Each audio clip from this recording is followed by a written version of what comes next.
Buenas tardes, chicos. Hoy vamos a tener este pequeño repaso sobre algunos conceptos de psicología. Más que nada sería la psicología general, que es la que nos está pidiendo el examen, tener pues conocimientos como más frescos, ¿sí? Yo les voy a impartir estas pequeñas clases donde vamos a estar hablando un poquito de cómo la psicología inicia en nuestro mundo, en nuestros métodos científicos y en nuestra vida como ser humano.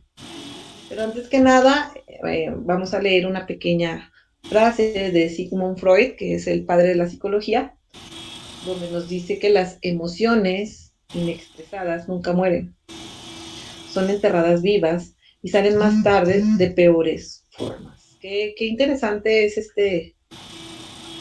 esta reflexión, porque lamentablemente cuando nosotros tenemos alguna emoción reprimida, por ejemplo, estamos muy angustiados, tenemos mucha ansiedad por un examen, porque nuestro novio nos dejó, porque no tenemos dinero para algo, nosotros, como no lo queremos decir, no lo queremos externar, lo que hace es que empieza a brotar, lamentablemente, en lo físico. Se fijan que siempre nos dicen que tienes una colitis nerviosa y tu estómago se inflama bastante, tienes dolores de cabeza, te sientes irritable, no duermes bien y tu cuerpo se empieza a desgastar.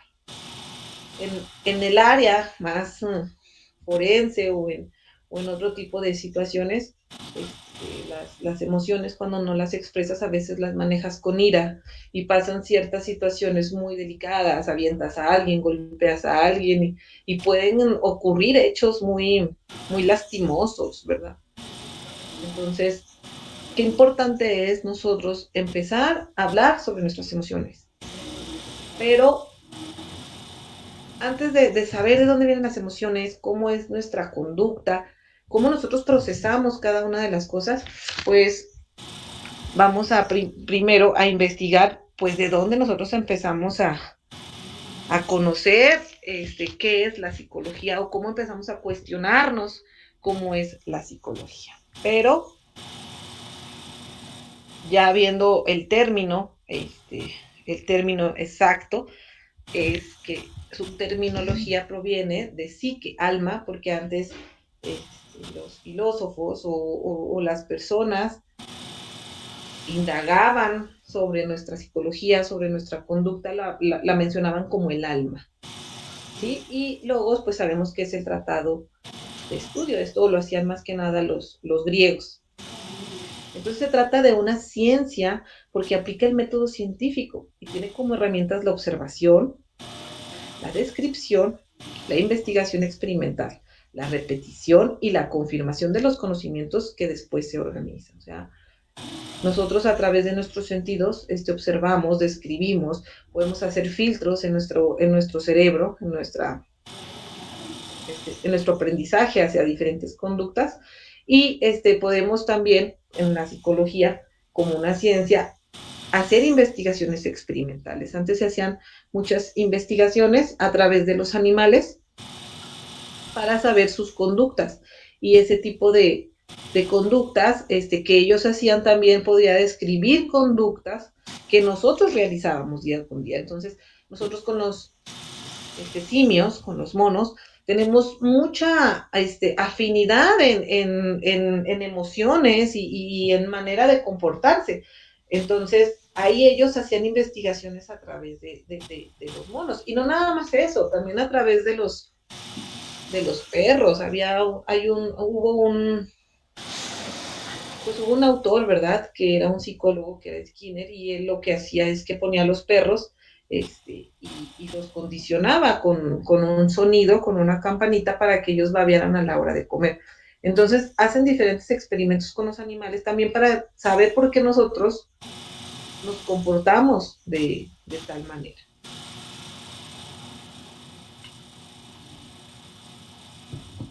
Si un individuo es pasivo intelectualmente, no conseguirá ser libre moralmente. Eso lo dijo Jean Piaget. Piaget fue también uno de los autores sobre el desarrollo del desarrollo humano, ¿verdad? Y qué interesante es que si intelectualmente, si no desarrollas todas tus capacidades, porque también tiene que ver mucho el contexto donde vives y cómo vives, no puedes ser libre moralmente, no puedes tomar tus propias decisiones, no puedes discernir qué es lo bueno, qué es lo malo, qué es lo permitido y qué no es lo permitido. Entonces, hay que ser libre, chicos. ¿Sí? Vamos a hablar un poquito de la línea del tiempo. Este, a mí me encanta platicarles un poquito de estos personajes porque ellos fueron los iniciadores dentro del campo de la psicología, porque la gente los tachaba de locos, ¿no? Recuerdo mucho cuando yo estudié sobre Sócrates, que él se paraba en las plazas y bueno, uno de sus discípulos fue Platón, pero él se paraba en las plazas y él solo hablaba. Yo decía que él tenía mucha habilidad mental. ¿Qué es la habilidad mental? Hay manera a veces de que nosotros empezamos a hablar para escucharnos, porque o sea, ya cuando lo hablamos, ya cuando lo decimos, es diferente a pensarlo, ¿verdad?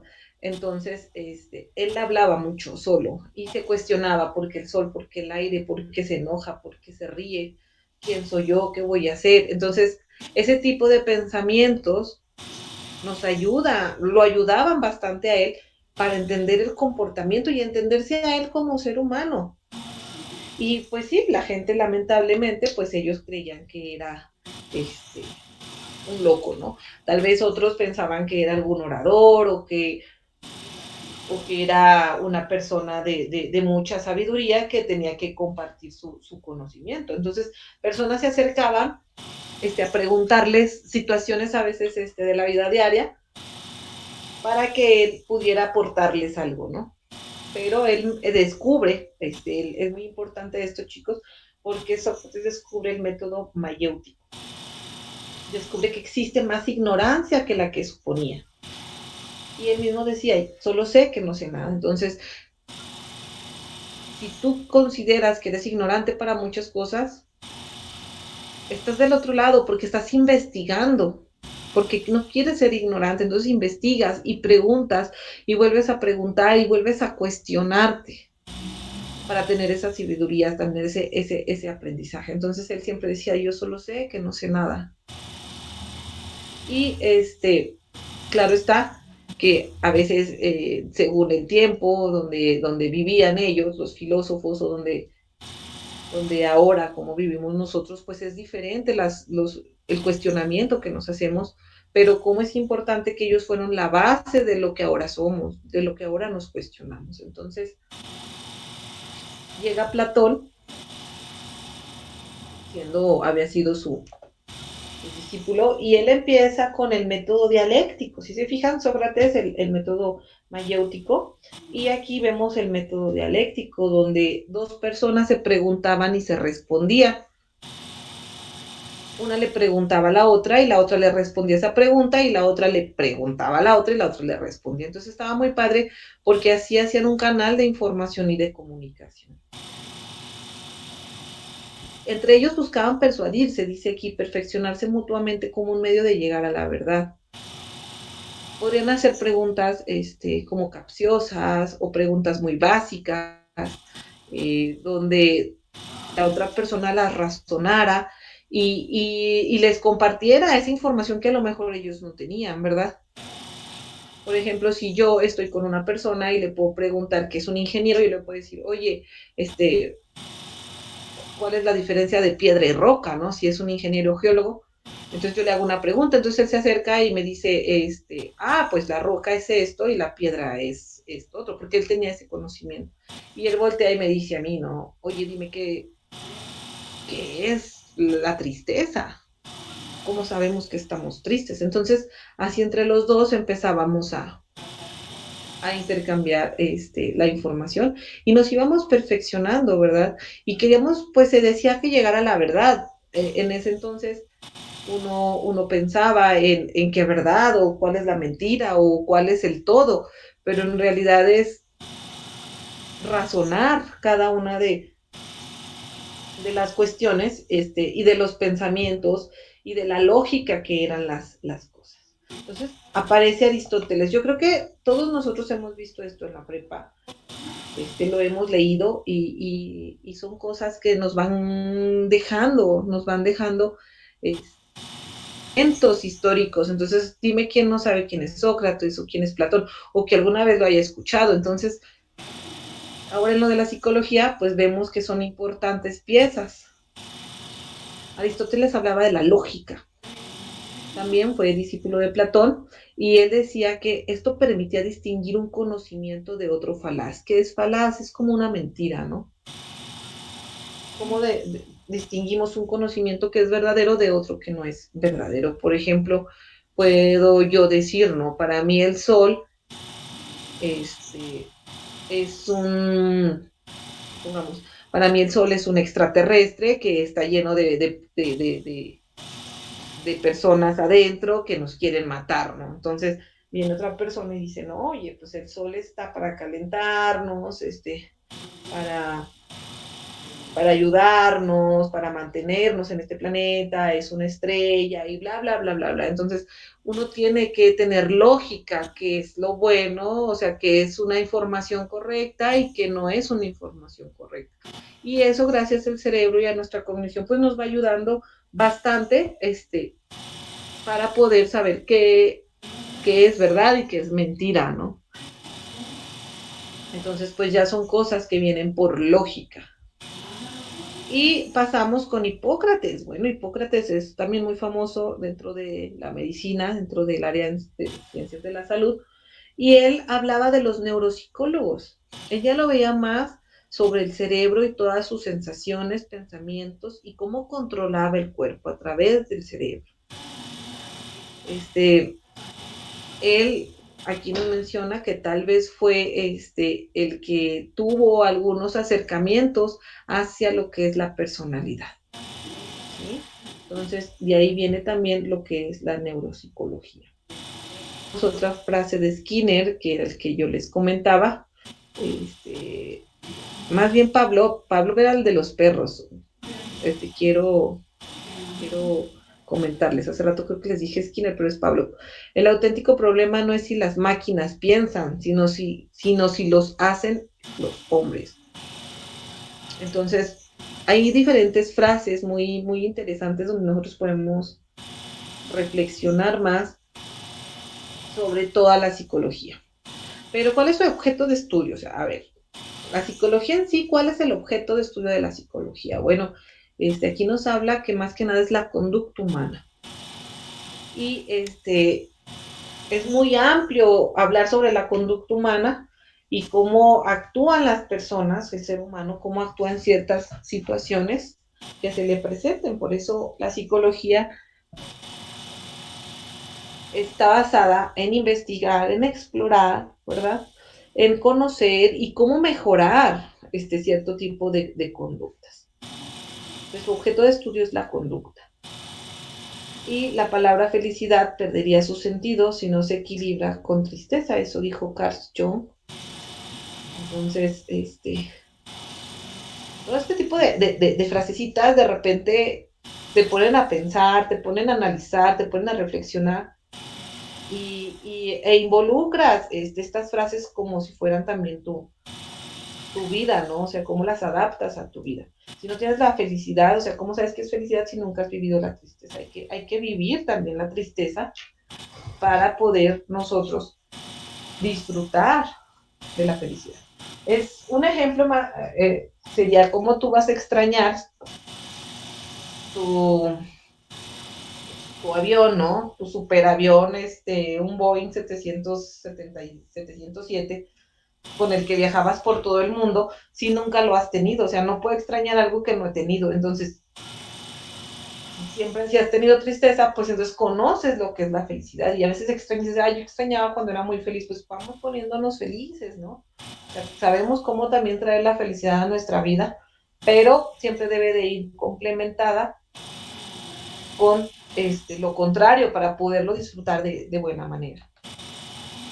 Pero ahora vamos a hablar así muy, muy general sobre la psicología qué áreas se está estudiando o cómo la psicología interviene en el aspecto laboral, en el trabajo, en la sociedad, en el deporte, o sea, cómo todos nuestros contextos van de la mano con áreas psicológicas, o sea, con toda la psicología. Nosotros como seres humanos nos distinguimos porque no somos, somos seres pensantes, razonamos, tenemos lógica, no como los animales, ¿verdad? Por eso nosotros nos distinguimos de sobremanera. Entonces, la psicología que está estudiando la conducta entra en este tipo de áreas. Una de ellas es la psicología educativa. Esta psicología educativa es ahorita muy fuerte dentro de las instituciones, desde la edad preescolar y primaria, y la secundaria, porque tiene que ver mucho con la etapa del desarrollo de los jóvenes. Pero pueden detectar, esta rama de la psicología puede detectar diferentes a veces problemas de aprendizaje, porque antes decía, es que él es un tonto, él no entiende, no es que no entienda, él aprende de diferente manera. ¿Sí? La psicología educativa tiene que ver con el crecimiento y el desarrollo saludable de los niños en las escuelas. Ahora, la Universidad Autónoma de Zacatecas, dentro del CASE, educativos que están en las sedes, tienen una sede dentro de cada una de las unidades, en su mayoría de las unidades académicas, donde el psicólogo educativo apoya a todos los chicos que a lo mejor se les dificulta la manera de estudiar, se les dificulta la manera de organizarse en sus tiempos, o no pueden desarrollar sus habilidades adecuadamente porque tienen conductas que no les permiten, ¿verdad?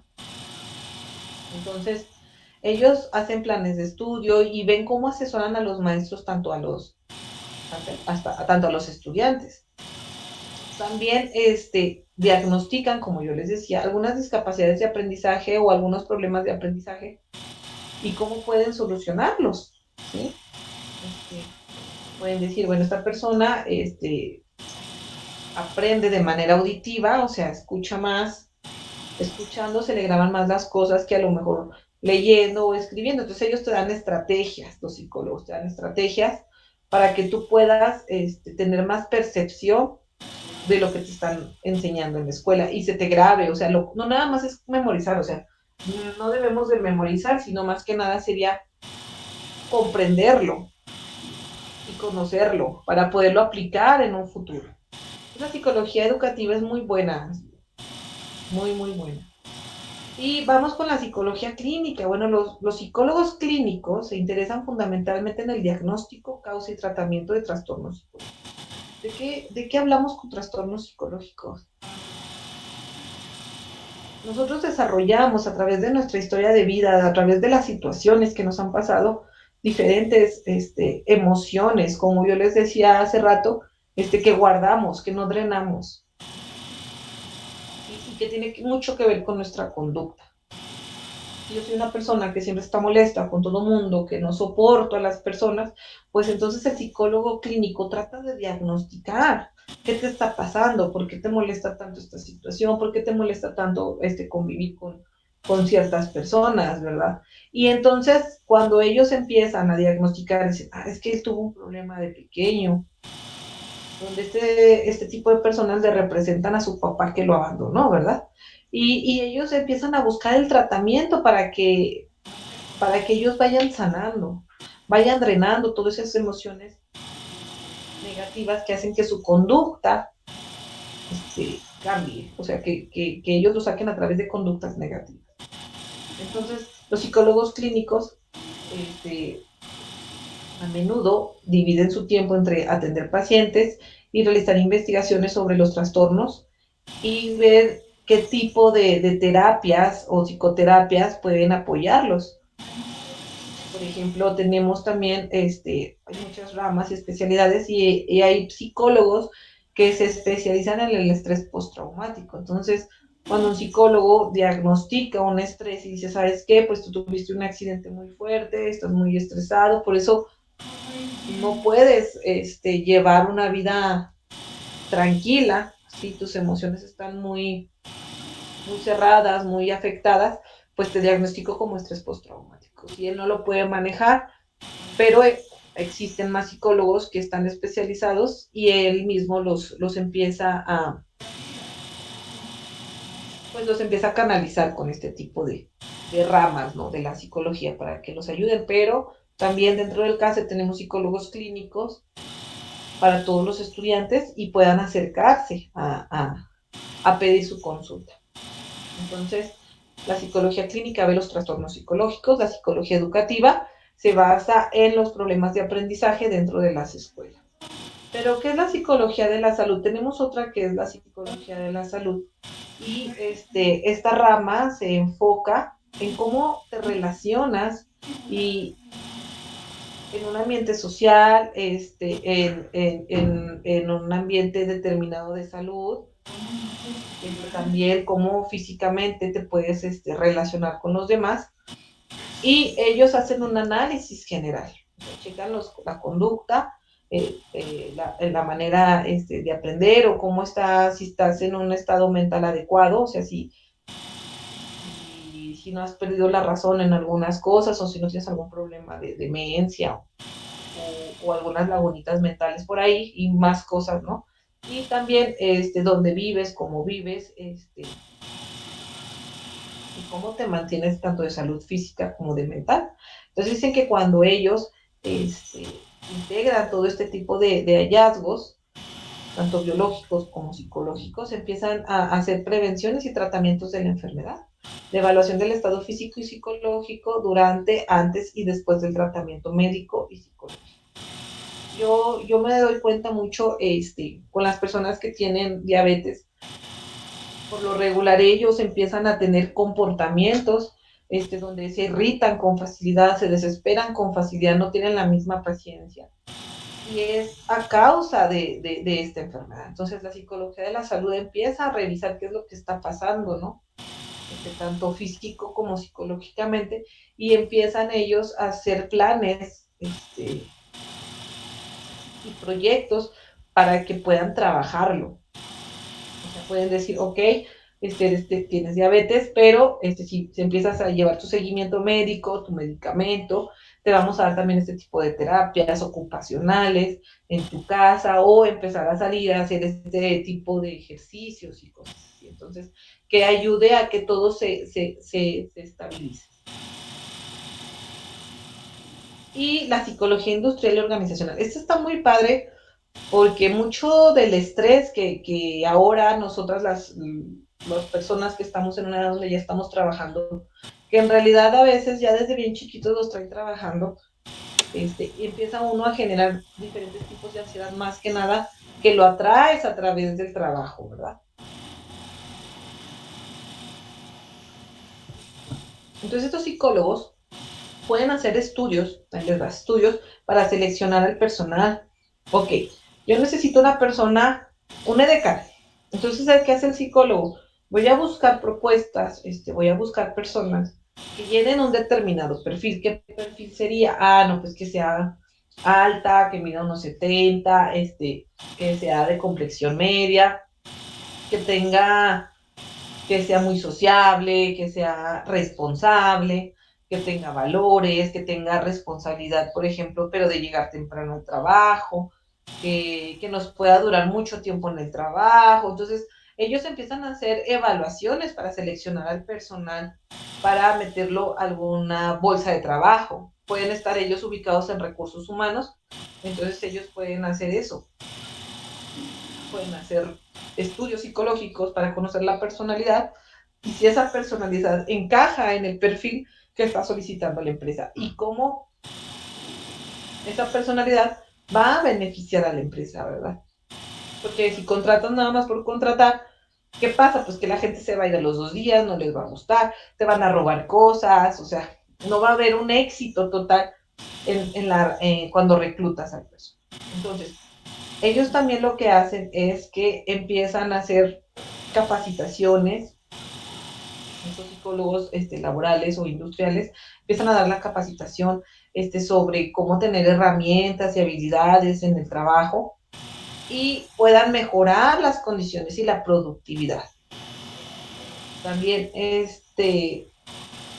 apoyan en el área donde si ellos no tienen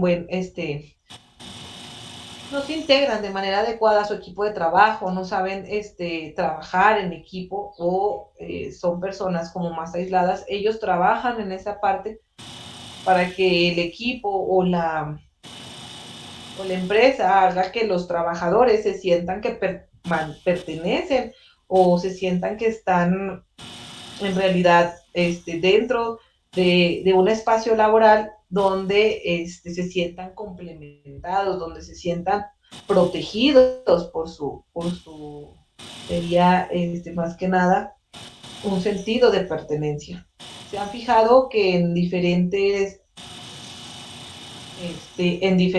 organizaciones, perdón, en diferentes lugares de trabajo, por ejemplo, en Coppel o en Kentucky o en McDonald's y ese tipo de empresas, ¿no? A veces los hacen hasta ejercicios antes de entrar a trabajar, donde los ponen a que somos un equipo, somos los mejores, y tienen hasta un lema juntos, les ponen su misma ropa, su camiseta. Si ellos hacen muy bien su trabajo, los ponen en sus cuadros de honor, donde fue el mejor trabajador toda la semana, les dan incentivos, recompensas, pero todo eso se fijan que es dentro de la psicología para que haya un buen rendimiento y haya éxito dentro de la empresa. ¿Cómo es importante la psicología? ¿Se fijan? Entonces, un psicólogo organizacional, es un psicólogo laboral, puede apoyar de diferentes maneras este ámbito empresarial, ámbito laboral en cualquier manera, ¿sí? Y vamos a hablar un poquito ahora también de la psicología social. Los psicólogos sociales, parece que es mucho texto, pero se los voy a ir platicando. Los psicólogos sociales estudian la forma en que la gente influye entre sí. Exploran temas como las primeras impresiones y la atracción interpersonal, la manera en que se forman, mantienen o cambian las actitudes, el prejuicio y la persuasión, la conformidad y la obediencia a la autoridad. Y si la gente se comporta de manera diferente cuando forma parte de un grupo o una muchedumbre a lo que hace cuando está sola. Ejemplo, o sea, sí, literal, ejemplo, hoy, un día como hoy, hubo una marcha feminista y hubo muchos destrozos, hubo mucho graffiti, y ¿qué pasa ahí, no? O sea, es lo que nos está hablando la psicología social. Cómo ellos se fusionan con muchedumbre o con estas personas y hacen y explotan conductas que no hacen solos. Cómo influye la sociedad en ellos, ¿sí? Cómo cambian sus actitudes.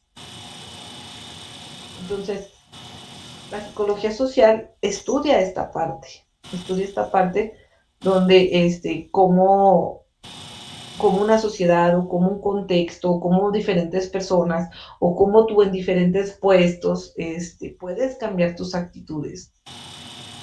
Cómo influye todo en ti. Yo dice que los principios de la psicología social se encuentran en los grupos de apoyo para quienes abusan de sustancias tóxicas, los pacientes de cáncer, los jugadores compulsivos y otras personas en crisis, en el tratamiento de conflictos familiares mediante la terapia familiar en lugar de individual. O sea, si te fijas, o sea, que sean varias personas. Por ejemplo, aquí hablábamos de sustancias tóxicas como uso de drogas y eso. ¿Y qué hacen? Pues ellos estudian este grupo de personas que tienen las mismas características, pues que consumen las mismas drogas, que tienen la misma historia de familia, bla, bla, bla, pero lo trabajan a través de equipos, de grupos. El tratamiento de conflictos familiares mediante la terapia de familia también, en el tratamiento de entrenamiento de la sensibilidad dirigido, por ejemplo, en la reducción del acoso sexual o combatir el prejuicio racial y étnico, en el uso en las aulas de métodos cooperativos en lugar de competitivos. ¿Sí? Vamos a hacer equipo de trabajo, vamos a cooperar para que esto funcione y no de, pues yo soy mejor que tú, ¿no? Y empieza la competencia unos con otros. y en programas para dar más control y capacidad para tomar decisiones a los pacientes hospitalarios y a los residentes de asilos de ancianos. Hay una película que les voy a recomendar, muy buena, que se llama El Señor de las Moscas. Eso habla mucho sobre la psicología social, sobre unos niños que llegan a una isla huérfanos, si eran huérfanos, no lo recuerdo, pero venían de alguna escuela y quedan varados en la isla puros niños. Entonces hacen dos equipos, unos se van con un líder y otros igual, ¿no? Y cómo se dejan influir a través del liderazgo y a través de las masas. Y empiezan a cambiar conductas y hacen conductas, tanto un equipo las hace buenas y cooperativas y el otro las hace competitivas y las hace agresivas y las hace hostiles. Entonces, es muy importante, sí me gustaría que si les gustaría un poquito lo de la psicología social o se les hace interesante, puedan ver esa película, les está muy fuerte y les va a agradar bastante. Ahora vamos a hablar de otros, que sería la psicología experimental, que sería el estudio científico de la conducta, los motivos o la cognición en un laboratorio o en otro escenario experimental para predecir, explicar o controlar la conducta o fenómenos psicológicos. La psicología experimental pretende establecer relaciones cuantificadas y teorías explicativas por medio del análisis de las respuestas en diversas condiciones controladas y la síntesis de las explicaciones teóricas adecuadas a partir de los resultados de esas observaciones. No sé si se han fijado, pero hay programas de televisión donde llevan a personas y las meten a prisión, ¿no? Y ellas pues hacen un grupo, ¿no? Fueron, tú vas a hacer, por ejemplo, ellos no cometieron ningún delito ni nada. Vamos a hacer un experimento, tú vas a hacer el custodio y ustedes van a ser los presos. Entonces dices tú, ¿yo por qué voy a ser custodio? O sea, no sé ni qué es eso. Entonces entran y cómo cada quien va tomando su papel, o sea, terminan los custodios dándole de castigos y golpeando y creyéndose ese papel y cambiando sus conductas totalmente hacia los presos. Y los presos igual empezaron a hacer motines, empezaron a pelearse entre ellos, a robar comida y así. Pero son un tipo de experimento para ver la conducta, cómo se están comportando o en qué tipo de situaciones, porque podemos tener situaciones muy estresantes y cómo el ser humano se comporta. Pueden sentarlos también y checar todo su cerebro y sus neuronas y su comportamiento a través de aparatitos, ¿no? Y les empiezan a mostrar imágenes a lo mejor violentas, de ruido, de guerra, de muerte, donde a una madre le quitan a su niño y se lo matan y cosas así. Entonces tú empiezas a tener este tipo de emociones de, ay, me da tristeza, ay, me siento mal, ay, me dio miedo, ¿no? Y como ellos dicen, ok, pues te gustas 200 personas, les hacen los mismos estudios y se dan cuenta que tienen las mismas reacciones de conducta en ciertas situaciones, ¿no? Entonces empiezan ellos a experimentar, pero más que nada para hacer un análisis de condiciones. Y aquí dice que son controladas las condiciones, o sea que ellos son los que deciden qué van a ver, en qué lugar van a estar encerrados, van a estar en una celda, o sea, para poder ver su comportamiento. Entonces, qué padre está la psicología experimental. Ahora vamos a hablar de la psicología del deporte. Bueno, estos psicólogos ofrecen a los atletas muchos de los servicios que también puede hacer el psicólogo educativo o también el psicólogo clínico. Primero, como les decía yo, lo educativo, a ellos los ayudan a que tengan un mejor desempeño. Pero también los clínicos pueden checar que estén comiendo bien, que no tengan conductas de depresión, que se sientan aceptados dentro de su grupo de, no sé, supongamos de básquetbol, de baloncesto, que se sientan integrados, que no se sientan menos, los motivan. Y también, como decimos aquí, también educativamente, llevar a la mano un deporte, es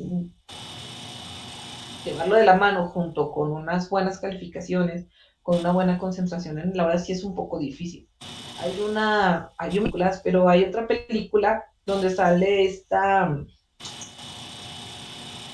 de un jugador de la NFL, de fútbol americano, un chico que estaba becado y es de piel oscura él, y viene a Sandra Bullock, si es Sandra Bullock, y lo adopta, ¿verdad? Entonces, como él tenía una historia de vida muy triste, donde venía de lugares de adopción y cosas así, pero tenía mucho talento en el deporte. Y todo este tipo de cosas hacían que en la escuela pues totalmente iba muy mal. Y ella lo ayuda a levantarse, pero a través también de terapias educativas, de tutorías, también de trabajar toda su parte emocional para que pueda tener un mejor. Y hablamos también ahora de la psicología ecológica. Dice que el análisis de los escenarios de la conducta, las situaciones naturales, para predecir a partir de sus elementos físicos y sociales los patrones de conducta que ocurrirán. De acuerdo con este enfoque, la conducta que va a ocurrir en un escenario particular está prescrita en gran medida por los roles que existen en ese escenario y las acciones de quienes los desempeñan, independientemente de la personalidad, edad, género y otras características de los individuos. Pongamos, dice situaciones naturales, que ustedes están en el Cerro de la Bufa y en eso ven una coralillo o una serpiente de cascabel y ustedes qué tipo de conducta hacen. Ahí no tiene nada que ver tu personalidad ni cuántos años tienes, o sea, tú qué haces, ¿no? ¿Te imaginas? Y dices, no, pues me quedo inmóvil y otros dicen, no, pues yo salgo corriendo.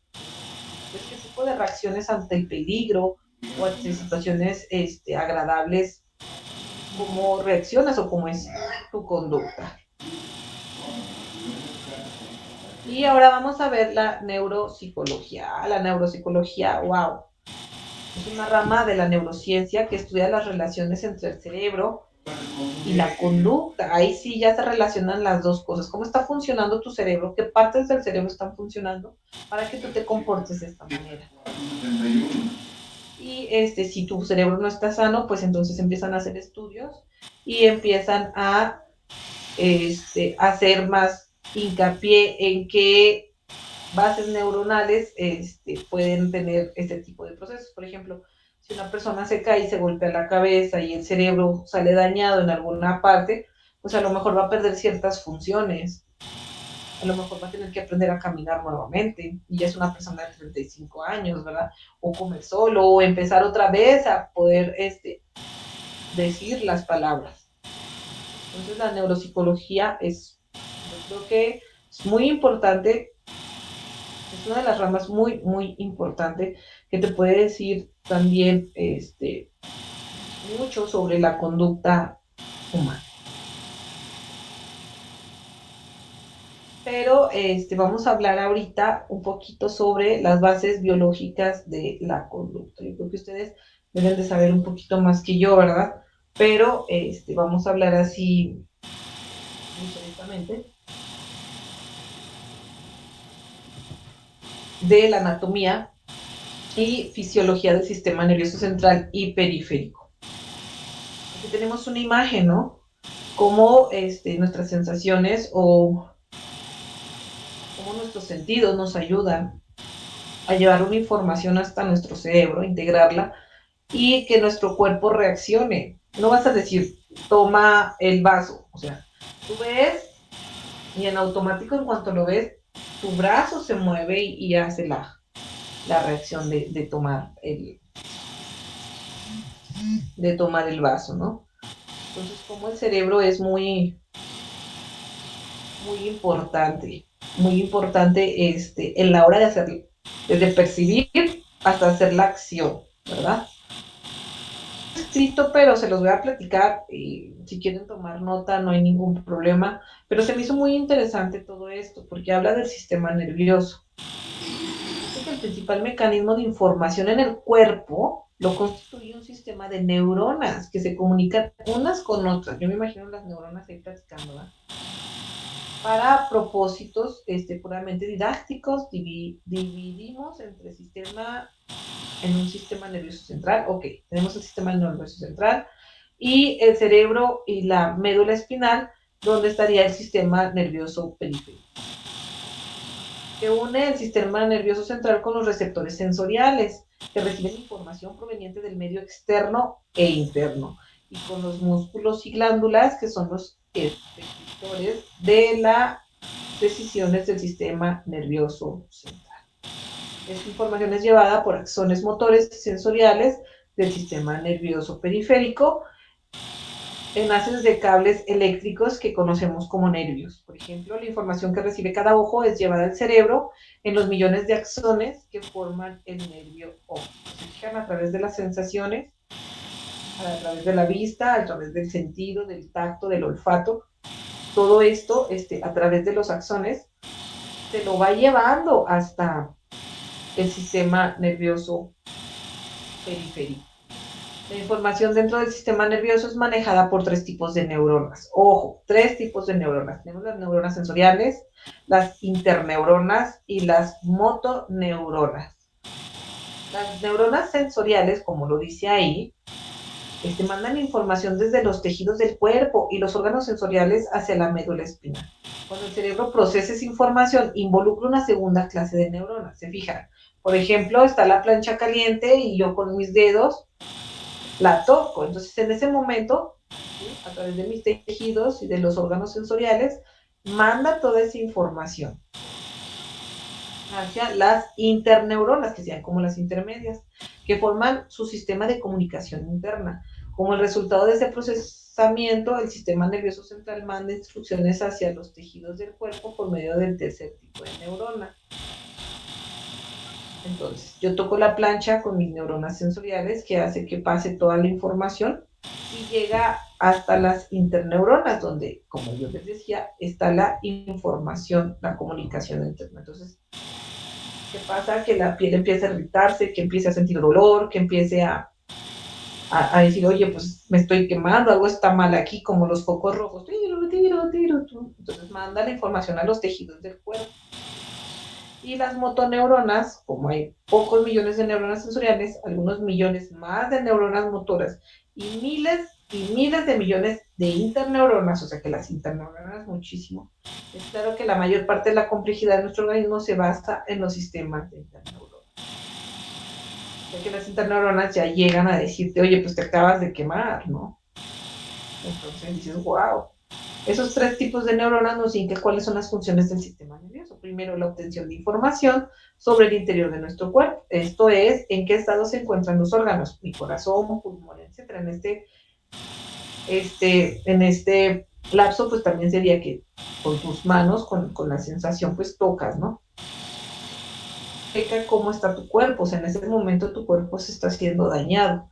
Y el cuerpo mismo, cabeza, tronco, extremidad. También necesitamos saber cómo está el medio ambiente y cuál es nuestra relación con él. Por ejemplo, en ese momento que tú tocas la plancha, pues entonces está muy caliente, ¿verdad? Y aquí nos da otros ejemplos como oscuro, frío, qué obstáculos hay en el camino, si nos desplazamos, hay depredadores o presas cercanas, etc. Entonces tú tienes que valorar qué está pasando aquí en el ambiente. Toda esa información es recogida por los receptores, tanto internos como externos, y llevada al cerebro. O sea, llega todo eso al cerebro y se analiza. Y ya tú tomas la decisión sobre la conducta. Yo me quemo, y llega toda la información hacia mi cerebro y yo digo, quita la mano, ¿verdad? Apaga la plancha. ¿Sí? Entonces aquí los ejemplos, como no hacer nada, correr para escapar o atrapar una presa, ¿sí? Por todo eso, el sistema nervioso puede ser entendido en 3 términos funcionales. Un estado de alerta, recogiendo información, ojo. Estado de alerta, recogiendo información. 2, el procesamiento de esa información, cómo lo procesas, cómo tu cuerpo lo está procesando hasta el cerebro y cómo tú vas a reaccionar, cuál sería la activación del cuerpo para responder adecuadamente. Voy caminando, encuentro un lobo enfrente, entonces con mis ojos veo el lobo, hago todo el proceso hasta mi cerebro y ahora sí, ¿qué vas a hacer, no? ¿Corres o te quedas ahí o hablas a alguien que te ayude? Entonces son 3, ahí nos habla muy bien de estos 3 términos funcionales.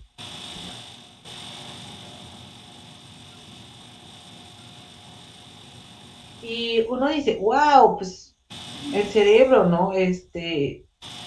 ¿Cuáles son los lóbulos del cerebro? ¿Cuáles son sus funciones? Del hemisferio izquierdo, del derecho, pero primero vamos a ver cómo se llaman. Entonces, este es nuestro cerebro. Muchos decían que parecía una, ¿cómo se llama? Una coliflor. Pero otros decían que no, tiene como más parecido a, no sé, ustedes busquen algún parecido, pero sí, eso es como muy extraño, ¿verdad? Pero conociendo nuestro cerebro, vamos a ver esta parte que se llama, esto que está en azul, se llama el lóbulo frontal. Entonces, este es nuestro cerebro y aquí está el lóbulo frontal. ¿Sí? Llegamos al lóbulo temporal, que es la parte que está de este lado. El lóbulo parietal, aquí lo tenemos, y el occipital, que estaría en la parte de pero dentro del cerebro, si nada más por un corte, podemos ver que también se encuentra la ínsula. ¿Sí? Podemos hacerlo a través de un corte o podemos mirarlo en esta imagen. Entonces dice que la ínsula es una parte de la corteza que queda oculta entre el resto de los lóbulos del cerebro y para verla es necesario apartar entre sí los lóbulos temporal y parietal. Por eso que frecuentemente no es tenida en cuenta como un lóbulo. Está pegada a estructuras encargadas de hacer posible la aparición de emociones, o sea, está pegada al estar muy conectada a muchas áreas del sistema límbico. Y probablemente se encarga de mediar entre estas y los procesos cognitivos que se realizan en el resto de los lóbulos del cerebro. Wow, entonces ella está así como que de mediadora, ¿verdad? En todo lo que tiene que ver con nuestro cerebro. Ahora vamos a ver pues el hemisferio izquierdo y el hemisferio derecho. El hemisferio izquierdo nos habla sobre el razonamiento, wow, el lenguaje hablado, el lenguaje escrito, habilidad científica, habilidad numérica, control de la mano derecha. Entonces, si yo tengo un daño en mi hemisferio izquierdo, mi mano derecha tal vez pierda cierto tipo de funciones, como también el lenguaje. Y en el hemisferio derecho sería la intuición, la imaginación, la creatividad, el sentido musical, percepción tridimensional, que es como nosotros podemos ver objetos, y el control de la mano izquierda. Todo el cuerpo calloso que está en medio sería la comunicación entre los dos hemisferios, que sería lo que permite que uno se comunique con el otro y entre los dos se fusionen, ¿verdad? Porque, por ejemplo, si yo me imagino del hemisferio derecho, yo me imagino un barco y me imagino que tiene algunas letras, pues el hemisferio izquierdo me va a decir, a ver, pues qué letras, y ya las vas a decir, pues esta dice que el barco se llama Titanic, que fue tal fecha, bla, bla, bla, bla, bla. Y entonces fíjate cómo todo se enlaza, ¿sí? Tanto nuestro pensamiento de imaginación abstracto como nuestro pensamiento ya más estructurado.